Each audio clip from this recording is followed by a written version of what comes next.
Alright guys, TacticalRab back again today. Hope you're all doing well and enjoying your day so far. And as Optic have confirmed that iLLeY is going to be out of the Prime Classic, Journal's coming in and said Karma's had a few words to say that potentially they could have picked him up instead to the starting team, and Shotzzy revealing that despite the fact that iLLeY wasn't at full capacity, Methodz and the Boston guys still got smoked in their scrims regardless. Very much intrigued to your thoughts in the comment section below. Hit the like button if you enjoyed the video, subscribe if you're new as always, I would greatly appreciate it. Really upset the channel, thank you very much indeed for doing that. First of all, this is Octane, the best window in all of Vanguard. Yeah, if you guys haven't seen this already, it's an absolute beauty. You try and hop up here into top fire, and okay, you're trying to come through, but unfortunately you block that window, so now you've got to peek it open. You've got to close this one, you're kind of trying to close the other one. Okay, we managed to open the whole lot, and then we try and jump through it, and we get blocked. It's just absolutely vintage stuff, to be honest. Here from Vanguard, as Crimsix says, no more messing around. It's straight up demon time. We are expecting in the coming days, I suppose, to get an announcement as to what the New York Sullivans are going to be up to, because we believe at the very least that Kismet's coming through, Neptune's going to be gone. Whether they look better or worse, who knows, of course, but they're going to be in that Group C up against a London team with a different roster, with Harry coming in, it seems, for Gizmo, as we looked at earlier today. So definitely a potential there for them to get top through, prove some momentum,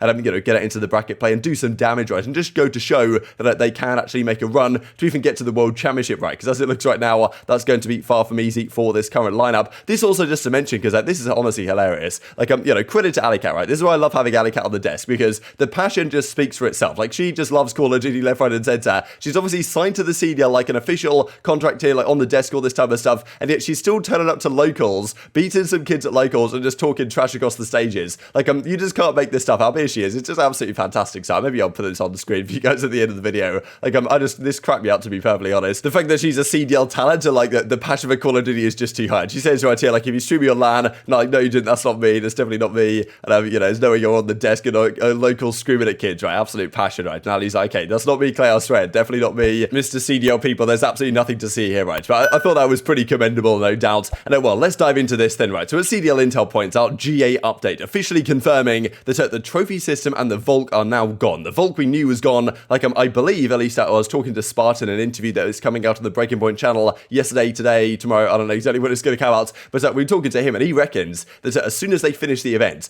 by the time that they had flown back home from the event, it was already GAs. The only team that kind of was supporting LAG and keeping it in was Los Angeles Thieves, actually rather interesting, but everyone else wanted it gone, immediately. They already knew themselves, I'm pretty sure, they finished the event, and they were like, okay, I'm going to miss the Volk guys, they kind of knew it was going to go anyway. So, yeah, the Volk is officially gone, if that wasn't already confirmed. Now it's on Crone's official list, I suppose. But, yeah, the trophy system is also gone. Shotzzy confirmed on stream they aren't using trophies. That's kind of a wonder that we were having, is that, okay, are the pros going to try them? Are they going to give them a trial period to see if they can work? Are they going to use one trophy? It does also make the pros, I'm sure, Cellium aren't too happy in the sense that, there's been some people have been asking for trophies for a rather long time at this point. Not the entire pro scene, in fairness, because some of the pros thought it actually made the game worse, which clearly they still stand by at the moment. But that's the thing, all these months later, having a lot of people ask for trophies, they finally had them, and then the pros just decided to ban them anyway, right? So I'm sure maybe Cellium or the people who came up with this idea won't be too happy about that. But yeah, this is what Shotzzy has to say. Yeah.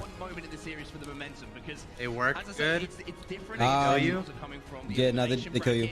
It's like the MW one. When they take that first game, right, and then Sentinels can kind of sit up and think, okay, it's game time. But knowing you come off the back of a series where you've already I'm trolling down. Really think we're using that? Wait, dead ass? Yeah, we're not using that. Now, Chrome does go on to say that maybe they're not officially GA'd yet, as in they haven't even been tested yet. Now, okay, there's a possibility, I guess. By the time they've been added in, I think it was April 27th or something they came out, so only a few days ago, there hasn't really been the time for the pros to test them properly in scrims, going into this event, because of course they've got the pro, and then you've got straight into Major 3 qualifiers. Not that much time to think about things, right? So, maybe their thought process is after Major 3 finishes at the start of June, they might maybe test them for a couple of weeks in the middle of June, right? Who knows what exactly they're planning to do. But maybe that's a possibility, and if they think they are viable, or one trophy is viable on certain situations, they might do it. My guess is they're not really going to bother, right? But, we'll see how it goes. But indeed, Shotzzy does seem to believe that the trophies are gone, the Volk is also gone, so we're back to kind of a classic situation. You could argue it's a 2-gun meta, I would say maybe it's a 3-gun meta with the rat in there, and also you've got the sniper rifle in there as well, so at least it's maybe marginally more entertaining than what we had last year. At the start of last year, we did have the XM4 meta, and the XM4 and the Krig were kind of viable, but the XM4 was very good, once they got rid of that, it was pretty much the only Krig, Krig AK-74U was realistically the only things you could run. A few of the weapons occasionally came into the meta. The AK-47, of course, got banned relatively early on as well. So don't really mind the way this game is trending. At least there's snipers in search, because last year's Search and Destroy gameplay was absolutely woeful to watch, honestly, with no sniper rifles in place. But at least this year we've got that going. But yeah, LAG aren't too happy about the Volk. Is this going to be the death sentence to Los Angeles Guerrillas? Like, can they potentially stay as a decent team? But, we'll see how it goes for the rest of the year. The promo, of course, is going to be a decent marker for how these teams have been getting on the last several weeks, when we haven't really got all that much chance to see them in action. And this also from the Paris Legion prom soon, more like in 4 days. So I don't really understand what the Paris Legion are doing. But look, they logged into their Twitter accounts. That's it. But that's all you can really ask for at the moment, right? So in only a couple of days' time, we're at the prom officially. Of course, one of the teams that's not going to be there with their full roster is the Optic Texas guys. iLLeY is out of the team, as of course we looked at, as Rambo confirmed yesterday, that like a ball of pus or something that got infected on his thumb,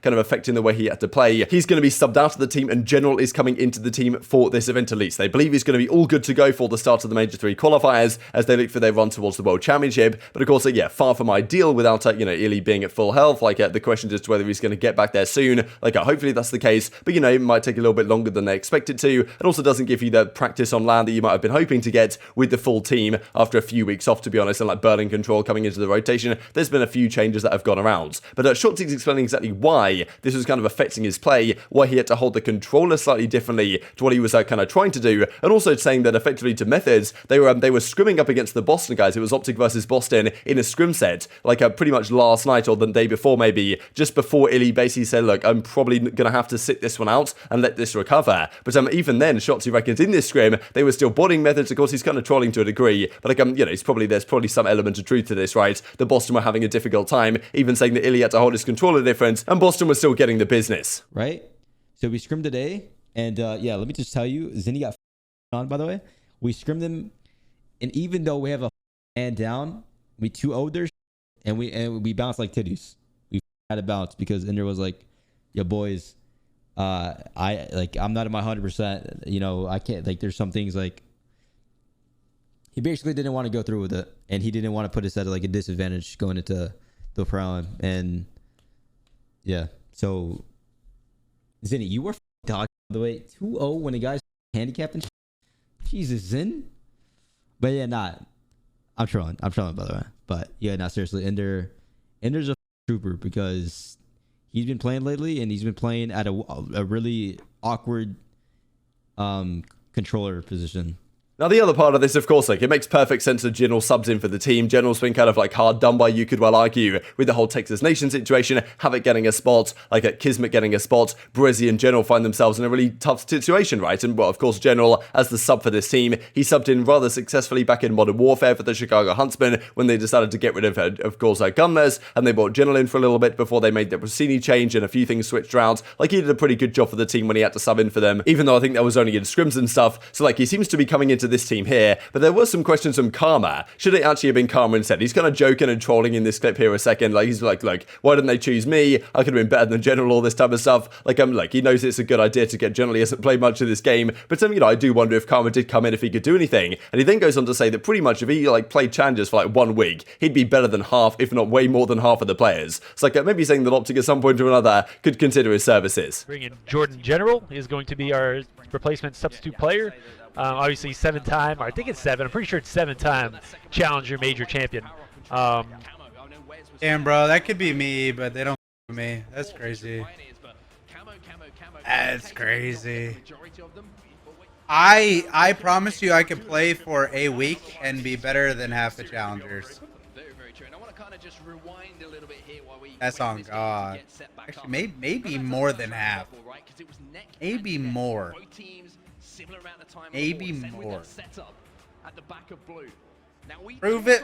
No, that game sucks.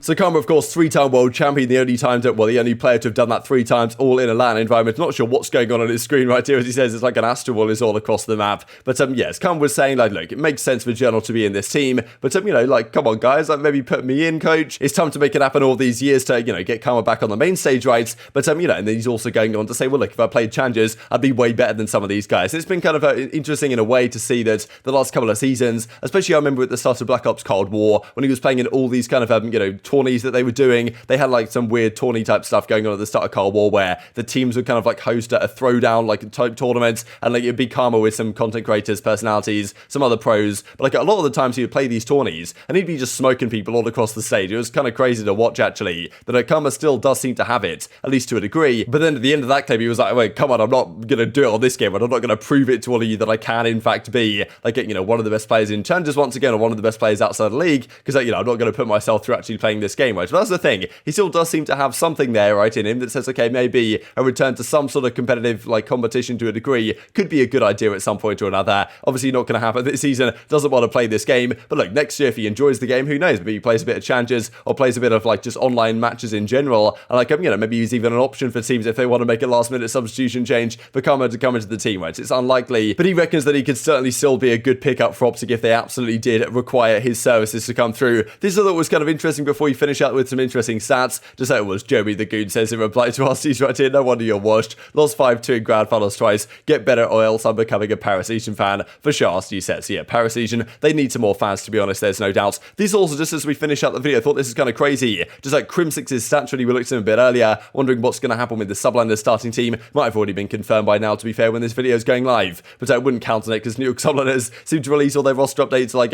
way like closer to the margin than they could be. But this was spotted on Reddit here, the kind of MVP for Ghost. 7 years ago, this is put on Reddit. These are his overall stats for all the Ghost events, which are very impressive. He did go negative at Philly, unfortunately, but outside of that, his stats are pretty absurd. Like at 1.03 at X Games, but like, I mean, look at the results as well, just from the Complexity team back in the day. First, second, first, like third at X Games, and then first at Anaheim as well. Like, I mean, also Search and Destroy KD. That was really the thing about Crimin in Ghost, and even in Advanced Warfare to a degree as well. Like, his Search and Destroy was just impeccable. Like, at Champs, he had a 1.29 overall and a 1.5 in Search. Like, that's just ridiculous. Kills per minute as well, stats were also pretty insane. But, like, I mean, some of these Search performances, like a 1.87 in Search he had at Anaheim. Like, I imagine he didn't play too many maps, but, like, still, that's absolutely ridiculous, right? So that's the thing. Like, people kind of say, okay, Scump versus Crimsix. Scump was the best player in the game for a longer period of time, but you could well argue that Crim, at times this season, was the best player in the game. He also holds what is still the Search and Destroy record of all time at 20 kills in a single Search and Destroy map back from this season, if you guys remember that one. There's a good YouTube video on it that I made on the Breaking Point channel, if you guys want to check that one out. And well, this also, just to mention as we close out the video here, Zuma versus John versus aBeZy. Thought this was really interesting. I believe Brian Stats put this on the Reddit, and it's kind of been a big discussion point, I think, actually, like between these three guys, because to me, aBeZy is quite comfortably set among the top 10 players of all time. John has always kind of been there or thereabout on this cusp, and Zuma's been a little bit further back. But if you compare pretty much all the statistics, apart from World Championship rings, Zuma is like very close to the other guys, if not like slightly above them, right? If you look at event wins, Zuma's won 6, John's won 7, aBeZy's won 6. Finals appearances is slightly worse for Zuma compared to the other guys, but I guess therefore he has a better grand finals record. Top 4s is almost exactly the same as the other guys. Zuma's average placing is actually better than these guys, and highest KD I guess doesn't really matter too much, but in a similar ballpark. But it's just the fact that aBeZy has 2 rings and John has that 1 ring from Black Ops 3 that kind of separates themselves. Even though if you look at it from like a raw talent and ability perspective, Zuma's like right up there with these guys. He just falls kind of short, at least from most people's perspective, in the kind of greatest of all time discussions, because he doesn't have that ring to his belt, right? Which is kind of interesting how that works out, but maybe it's justified, right? So very much intrigued your thoughts and all this stuff in the comment section below. Hope you guys enjoyed the video. If you did enjoy it, hit on the like button, tell us your YouTube gods. This is a good video, and I was like you should see it as well, and hope grow the competitive Call of Duty community. Thank you for watching as always, take care of yourselves, and I will see you next time.